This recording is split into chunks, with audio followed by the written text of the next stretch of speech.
Hi, we're here with Carl Tannenbaum, Chief Economist of Northern Trust. Carl, great to see you. Good to be with you. So Jerome Powell has been named the next chair of the Federal Reserve. What are your impressions? He's a very competent individual. He's already been at the Fed for 5 years, so he's very familiar with the organization and the people who work within it. His background's a little different from some other Fed chairs. He does not have a PhD in economics. I don't find that a shortcoming because the Fed has to understand the dynamics of how the financial markets will work in reaction to their policies and economic developments. I think he's proven himself to be a good listener and a good leader, and because he has been very closely aligned with current chair Janet Yellen, it's unlikely that we're going to see much of a change in the trajectory of monetary policy. So what really distinguished him from other potential nominees?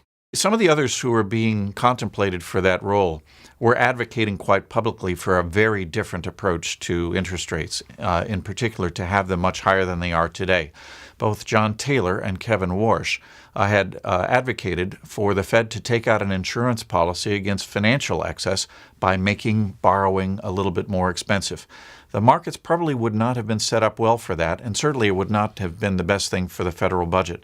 So I suspect that those in the White House who were involved in the search coalesced around Janet Yellen and Mr. Powell as more conventional candidates. So what do you expect the new Fed or the next Fed to focus on, deregulation, or what would you see? I think, as I mentioned earlier, that the monetary policy trajectory is fairly well set.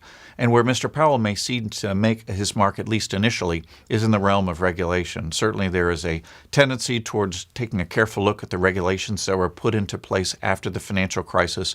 The Federal Reserve itself was not entirely in favor of everything in the Dodd-Frank Act. And so that's where Mr. Powell may start in trying to find right-sizing opportunities that wouldn't compromise financial stability, but may take a little bit of a burden off the financial system.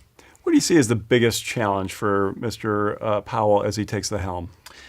Well, there are going to be two. He's going to be operating very short-handed because there's still a number of roles on the Board of Governors that are open. And you don't just need people voting, you need them to actually do work within the Fed. So filling those positions is going to be very important. And I wonder if early on in his tenure, he's going to be faced with a difficult choice. If asset prices continue to go up and people continue to blame the Fed for being too easy, he may have a difficult choice as to whether raise rates preemptively in order to head off another financial crisis. Well, Carl, thanks for your time. You're very welcome.